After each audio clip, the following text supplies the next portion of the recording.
This is Jordan Poyer, safety for the Buffalo Bills, and you are now listening to Cover One Buffalo Podcast. Let's go. Welcome to the Cover One Buffalo Podcast. You're joining your host, Greg Thompson, on a strange and interesting night. It's something that we want to be able to come out here. We know that you guys come to Cover One and to sports in general to kind of get away from the world. So it's crazy not to talk a little bit about the coronavirus and everything happening. We'll do that at the end of the show. And it's something that we want to touch on how it impacts sports, you know, and this is the kind of place that we want you guys to be able to come to be able to get your mind off of the realities of the world and everything that's happening. So we'll talk about that a little bit at the end here, but there are some things we want to make sure just to, you know, be courteous to each other, be safe, do what's recommended here to be able to take care of it. Check on your neighbors, check on your friends, check on your loved ones and the elderly around you so that we can get through this all together. But we're going to spend today talking about the things going on in the world of sports and specifically with our Buffalo Bills. Take a look at everything that's happening with cover1.net. We're going to be with you guys all through free agency, through everything that we have going on, everything that is going to be out there from each free agent signing, everything that takes place for all the transactions, the draft write-ups, everything that's out there for everyone that's there. And you can come and take aboard with what we have at the Cover One Premium subscription. Come into the Premium Slack channel, be able to talk about every single move with us and stay up to date on everything that's happening. So come on over, check us out, give us a rating, give us a review. That's what keeps us alive and kicking. Diving right into it today, we'll kind of go in order that the transactions happened. So the first was signing of Josh Norman, cornerback, you know, obviously at one point, all pro and the best cornerback in the league, signed the highest cornerback contract in NFL history, went to Washington, was okay the first year, did all right, and then kind of struggled after that. And the last 2 years have been pretty ugly. I talked about it before. We talked about it with Joe Marino as well. And he's a guy that there's plenty of reason to have doubt, to have skepticism, to have concern about whether he can rekindle that. I think there's reason to be optimistic that there's a chance that he can do that. One, all of his best performance was under Sean McDermott and in our system. Washington had a proud past in its history. It's not at that point right now. I think that there's a losing culture and mentality around there. He had 2 straight years of a lame duck coach with Jay Gruden just waiting to get walked out the door. They don't have great facilities. I think that all those things can allow someone who is unsatisfied and not happy with what's going on to get a little fat and happy and not to perform well, and then to go on the field and be in the wrong system. I don't know that we've seen the best Josh Norman. I'm confident we haven't seen the best Josh Norman the last 2 years, but I don't know that means there isn't a little something left. As per the usual, the contract is much different in the details that come out of what Brandon Beane negotiated versus the initial tweet that gets leaked by the agent. So once the details came out, we saw that there was a minimal guarantee, about $3 million. That's the risk we're taking here. If we get to camp and find out he can't hack it anymore, we took a $3 million roll of the dice on a former All-Pro. If he makes it to the regular season, he gets an additional $500,000, and then he gets about $100,000 bonus or $100,000 salary per game. It's technically like 1.05, but another 1.8 million during this season to be able to make it through there. And then he has bonuses and escalators that can bring it up even further, up to 8 million, which obviously, if he plays well, he is easily worth that. So I think Brandon Beane has always protected us, did a nice job, put together a structure that if it doesn't work out, we can walk away with minimal damage. If it does work out, we just got a really strong corner that is going to be able to perform at a reasonable contract. And I think that if there's any chance that at the end of the season, we're talking about a good story of what happened with Josh Norman, it's because if you put a guy in a familiar system with great facilities, motivated to prove he has something left, with a contract that incents him to perform well, and his back seven coverage is surrounded by guys like Trey White, Micah Hyde, Jordan Poyer, Matt Milano, Tremaine Edmonds, I think that's the kind of scheme that's going to give him the best possibility to reclaim any value of what's left in his career. The other luxury is we have Levi Wallace's backup plan, and that's without adding anyone else. And I'll get to some names here in a moment, and the draft. So I think that it's a low risk, decent upside deal. I don't know that I'd call it 50-50 that we get that performance back from him, but there is a chance. And I think that that's all you can ask for. The next transactions had kind of happened hot and heavy. It technically went in order of Tyler Croft's deal being reworked. We talked about it a little bit ago with Star Latule's contract being able to get reworked, and that puts us into a pretty good position here now, because you're talking about multiple contracts that Bills fans are ecstatic with. You know, when you talk about Jordan Poyer's contract, what we got from Quinton Spain last year, what we got from Kevin Johnson, John Feliciano, the vast majority of the contracts that we've put together under McDermott or Bean have been exceptional. The few that we had questions about were Star Latule. We reduced that, just get a straight pay cut from him. Tyler Croft, where we get a pay cut and eliminate the third year in the contract. I know a few fans are probably waiting for Trent Murphy's deal to get reworked. We'll get to that at some point here. But Tyler Croft basically gave back a $800,000 cap reduction, a $1.6 million cash reduction, and eliminated the third year of the contract.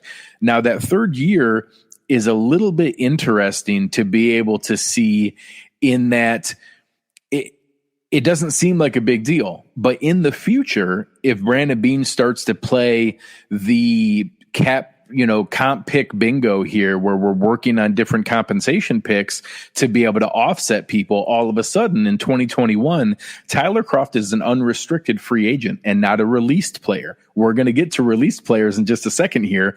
That helps us next year, that if he signs a contract with someone else, all of a sudden he factors in to the comp pick formula. So I think it's interesting to be able to take a look at that and understand how those things factor out and what's going to be happening.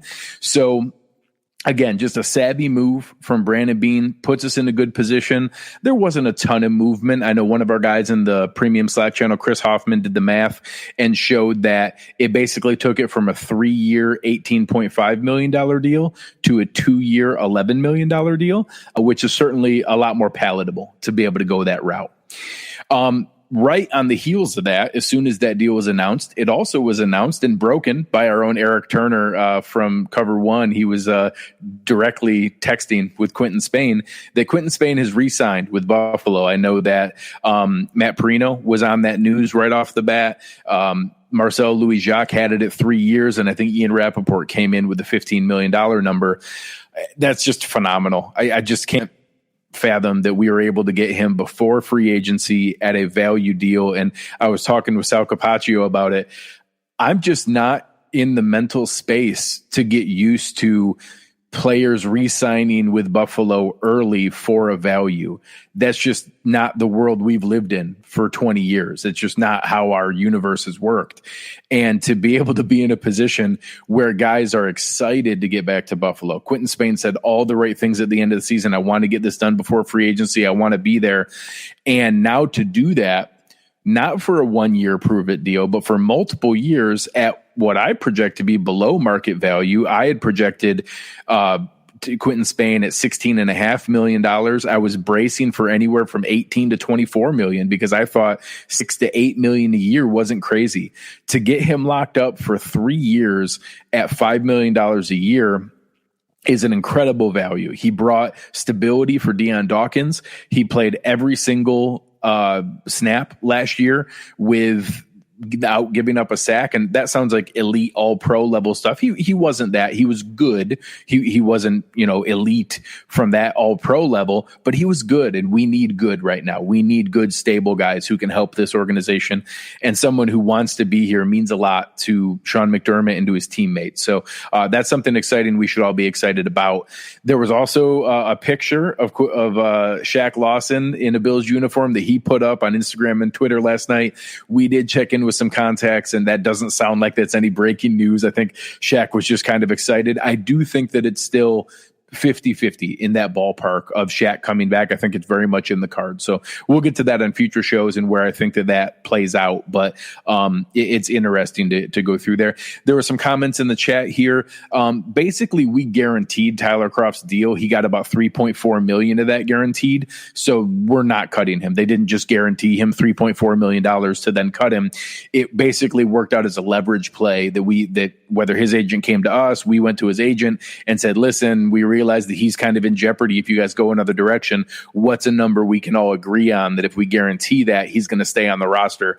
They gave back $1.6 million in cash to guarantee that he is on this roster for 2020. There's virtually no chance. Short of something off the field or something weird happening, an injury settlement, something like that, he's going to be on this roster in 2020. So for anybody thinking that there was another move there, I don't see that happening.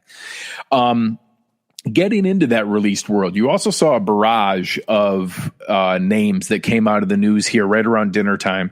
And I'm going to rattle through some of them quickly and then focus on a few that I think have some real value to the organization. So the Chargers got rid of and cut, before I get into the names, release players now are just like Josh Norman, and that means that they can sign at any point and that they don't count against the comp pick formula. Now, going into this offseason, I thought there was no chance that we would have a play at a comp pick. Now that we re-sign Quinton Spain, I still don't think we're going to get a comp pick, but when you sign a bunch of release players, it technically puts it in play. So if we went all release players and then Jordan Phillips and Kevin Johnson and Shaq Lawson all sign somewhere else, it's technically a non-zero chance that we could earn a comp pick in 2021. I still don't see that happening. I do think Brandon Beane setting this up in the future, and I touched on Tyler Kroft's contract exactly points to that he is planning to use the comp pick formula in the future. So some of the names that got released today, I'll get to some of the exciting ones towards the end. Cordy Glenn got released by the Bengals. That means that Cordy Glenn played 6 games for the Bengals. They traded us the number 12 overall pick in exchange for Cordy Glenn and the number 21 pick, which was about the equivalent value of an early second rounder to get 6 games out of Cordy Glenn. Every time a former Bill gets released, it goes around the Twitter sphere and talking about wanting to re-sign him. I don't know that I see that. I guess I won't be shocked, but I don't think that he's shown the ability to do that. It would be a depth signing. I think it's more likely we see Lader and Waddle in that role than Cordy Glenn, but you can never say never. Another guy, Delanie Walker, a one-time great tight end for the Tennessee Titans, who went the first 13 years of his career with virtually never missing a game, has had a really rough run these last 2 years in what were his year 35 and year 36 season. He'll be 37 now. He's had 2 really rough years. I just don't know what he has left for tread on the tire. If I thought we were getting what Delanie Walker was, he's ideal. Technically, if you go back in time, he was the guy I really wanted the year we signed Charles Clay. That was when he signed going from San Francisco to Tennessee. I really, really wanted Delanie Walker at one point. I think he's a great tight end. I think he fits, the versatility that we want for this offense, being able to block, being able to catch. I just don't think he has that left at the age 37. Rick Wagner is a right tackle that has been on the radar before. He was with Detroit, a little bit overpaid there. He's on the market. I think that I interpret the re-signing of Quinton Spain, meaning that we're not going to be at the high end of the tackle market. I don't think we're going to be in the Jack Conklin realm, but we'll see where that goes.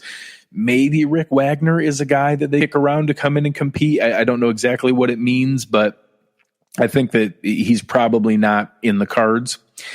The Chargers released Thomas Davis, the linebacker, and Brandon Mebane for the defensive tackle. Obviously, Thomas Davis was in discussions with Buffalo and the Chargers last year, ended up going out there. I don't think it's crazy with Lorenzo Alexander retiring that Thomas Davis is somebody we could kick the tires on. We'll get to another linebacker here in a minute that I think is a better fit with Thomas Davis's age. The same thing, Brandon Mebane might have a little bit left in the tank to be able to look from a rotational nose tackle. I think with the restructure for Starr, Harrison Phillips coming back, I'm not sure exactly where that is, but there's a possibility to be able to go that path. The next team that made some moves were 2 names we've really seen thrown around. The Minnesota Vikings released both Xavier Rhodes and Linval Joseph. Xavier Rhodes, I think, is a possibility with still signing Josh Norman. With the number they gave Norman of $6 million up to $8 million, I'm going to assume that we're not going to sign another $6 to $8 million corner, and that's what I think Xavier Rhodes is going to get. I could see another Kevin Johnson kind of signing of $2 million and could earn up to $3 million. I think Johnson himself will get more than that, but a player like that is out on the market because of an injury history that we bring in to compete, similar to how we had both Kevin Johnson and EJ Gaines last year. So I don't think it's out of the question that we had another free agent cornerback. I don't anticipate it being Xavier Rhodes, but I'd like him as a talent and a reclamation project. If we hadn't have signed Josh Norman, he would have been towards the top of my list of reclaiming that, but I'm not 100% from that standpoint. And re-signing Kevin Johnson, I think, depends on what that number is. I think that there's a chance that he earned more than what we were looking, or a longer term than what we were looking. And I think that's why you saw us make the move on Josh Norman. So I'm not going to close the door on Kevin Johnson being back. But again, because of the number that Josh Norman got, I'm going to assume that he's basically replacing Kevin Johnson, and that we'd go the route of a different injury riddled guy to give him a chance to rebuild his career in the same way we did for Kevin Johnson. And similarly for what we saw with Jordan Phillips, let him build up his value, let them go somewhere else, bring in the next guy to build up their value. The guy who does interest me with Minnesota is Linval Joseph. Anyone who isn't familiar with Linval Joseph, he is a mountain of a human. He is just an enormous defensive tackle. More than one NFL offensive lineman has been quoted saying he's the strongest human on earth. He just literally throws guys around on the football field and is a mountain of a man. I don't think it's a perfect fit from a scheme standpoint, in that I'd prefer a rotational 3-tech to be there. But if we have a chance to add a guy like Linval Joseph, and you all of a sudden push more of the movement for Harrison Phillips to the 3-tech, maybe you re-sign Shaq Lawson and he can play some third down defensive tackle 3-tech. I'd love to be able to have a guy like that. Cody put out a number in there in the chat at 2 years, $10 million. That's right about what I projected. I said 2 years, $12 million. Somebody asked me on Twitter about what about DJ Reader, and I said, well, if you're telling me I can have DJ Reader at 4 years. So he is a guy that I'm very interested in. I think he was only on the market because he was about to make $12 million. I think Minnesota waited up till this point because they really wanted to see if they could rework that. And now they're cutting bait on an awful lot of players. So we'll see where that goes and where that takes us. But he's a player I'm definitely interested in. The final release player is one who is on premises, and literally somebody could jump in the chat and tell me the signing has been broken. Christian Kirksey is in Buffalo right now. He is a 27-year-old linebacker out of Cleveland. Eric did an awesome breakdown of why he can be a good fit. He had 2 fantastic years with 138 and 143 tackles, has some, see ball chase, kind of ability, and to be able to go after that. And I like that see ball, get ball mentality, and somebody who can go downhill and fill those gaps and be aggressive in that sense. And I think in a limited role, with guys like Matt Milano and Trey Edmonds next to him, who are going to play 100% of snaps, and he can play, 25, 30% of snaps and be a very valuable backup for if they get hurt. I think it can help him rebuild his value and then go out there in 2021 and sign a lucrative deal with someone, and again, benefit our comp pick formula. I do think that we would see a similar contract to Josh Norman with a decent chunk guaranteed now, a bonus if he makes the 53-man roster, and then a solid salary for every game he stayed on the roster with some escalators that could get him up. And I do think that, you saw the eyeballs tweet late this afternoon while he was in Buffalo in response to Micah Hyde's tweet to him, and it just happens that they were roommates at the University of Iowa. So I love connecting dots and wearing my tinfoil hat. I don't think it's crazy to think that there's something a little bit more there and that he could be signing with Buffalo. So he's the exact kind of injury reclamation project that Brandon Beane has shown. He thinks there's a pocket inefficiency. He signed Kevin Johnson. He signed Mitch Morris. He signed Tyler Kroft. He signed Ty Nsekhe. All those deals didn't work out perfectly. Jordan Poyer was the same kind of signing when he came from Cleveland, from Brandon Beane in that first offseason before, or with Sean McDermott before Brandon Beane got here.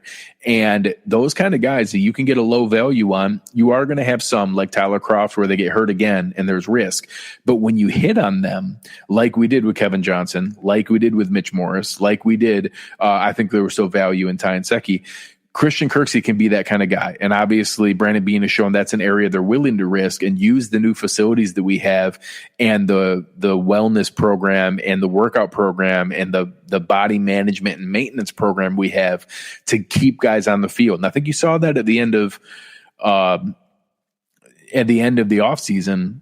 where all of a sudden Cody Ford and Jerry Hughes and all the other pieces are out there and, being able to that could value Christian Kirksey, even though he's had 2 injury-riddled seasons here, and things that we could look into. And maybe that's a reason that they kick the tires on Cordy Glenn. Maybe they think they can keep him healthy and be able to take a look at what we have going on. So that's all the Bills news that we have here. To be able to take a look at everything. I am going to touch a little bit on the coronavirus and how that's impacting the sports world. Obviously, you saw every college basketball tournament get canceled, and then you saw they announced at first it was going to be no fans at March Madness, and then the cancellation of March Madness, and then the suspension of the NBA games, and then the suspension of NHL games, and then now they're moving the Masters. The Masters is, for anyone who's not a huge golf fan, the board at the Augusta National are the most rich and powerful people in the country. They don't change for anything. They've never postponed their tournament in history. They just postponed their tournament because of this. If you need any other more realism in the sports world of how serious this is, I can't imagine anything more. I think that the NFL is in a good pocket to be able to talk about, doing things remotely. I think you can do a lot of free agency negotiation. I think you can do a lot of draft interviews. I think you can do the draft itself virtually all remote. You can still have people in an NFL films and NFL network studio showing the, understanding of how to be able to still put on a show and be able to go through all these different things and put out content and not have to have people interacting. So I put some different messages out there. I think there's some good information out there. I don't get into politics. I don't get into, debates on media overhyping or overreaction. I hope everyone takes this seriously. I hope everyone does what's necessary. Wash your hands a little bit more, stay in a little bit more. When you go out, be careful how you interact with people. Check in on your neighbors, check in on your family, check in on your loved ones, check in on an elderly around you very carefully with the elderly. We're all going to find out real soon how real and how serious this is and what we need to do as a country and as a society. And we'll learn that together. But I think there's a chance this could be with us for a while and could be a part of our life and part of our world for a while. So what we do here is focus on sports. We focus on the Buffalo Bills. We focus on a team that we love, and that's what we're going to continue to do. We're not going to turn this into anything else or anything beyond there. We're going to continue to have great content for you guys to be able to keep up with everything that's going on and everything that's happening, that we're going to be able to review what's out there. We will come live with every free agent signing, everything that's happening, and leading up to the draft. We're going to do all kinds of mock draft shows. We're actually going to have one with a special surprise guest from the Premium Slack channel and who's in the chat right now, who's going to be able to talk through with the voice of the Bills Mafia mentality and show what kind of mock draft we want to see from a Bills Mafia standpoint. And we'll be going through there. We'll be having lots of other guests on, walking us through the draft world and up until that moment. And then after the draft, we'll be going through our position by position positional reviews. So again, tonight, really impressed with everything Brandon Beane did in a short order, adding Josh Norman. I think still having room to add another corner there, adding Quinton Spain on a great value deal. I think still having room to add another offensive lineman if we need to, maybe not at the high end, but still a guy who could come in and add more. I think that the restructure of Tyler Kroft shows a willingness to be able to do those things. I wouldn't hate a restructure of Trent Murphy, although I don't know that we should expect that. I think that if we sign another major defensive end, it's a chance he could be the one release that we see. I don't think there's any other financially driven releases, especially now that Tyler Kroft restructured his deal. But Trent Murphy's the one potential guy, whether that's a restructure or a release if we sign someone else. And we'll see where these things go. Hopefully we hear news news on Christian Kirksey soon. We see other things that are going on. And then as we get into things, late Saturday night into Sunday, we'll find out if the CBA passes from the players. We will then get into the final deadlines for franchise tags and everything from that standpoint. Then we'll flip over and we will get into the world of, the legal tampering period starting Monday at noon. As of right now, so things could change, but as of right now, it's been confirmed by Ian Rappaport, Adam Schefter. Everything is still planning to happen on that schedule. I have a feeling we'll see some contracts that are going to say pending a physical, and that physical might take a little while for it to take place. So we'll see how those things go. But I think that it's going to be a lot of fun to be able to go through and see everything happening there. We'll be with you live. We will be here as something to get your mind off all the realities of the world and everything happening around us, and to be able to focus on something fun for a minute to get your mind off of it before you get back to your family and friends. So thank you guys for being with us tonight. I think that it hopefully was something to be able to focus on amidst all the other things in the world, and some good news for Bills fans. I think that there's a bright future ahead and reason to be optimistic. So you've been listening to Cover One Buffalo, and we are out.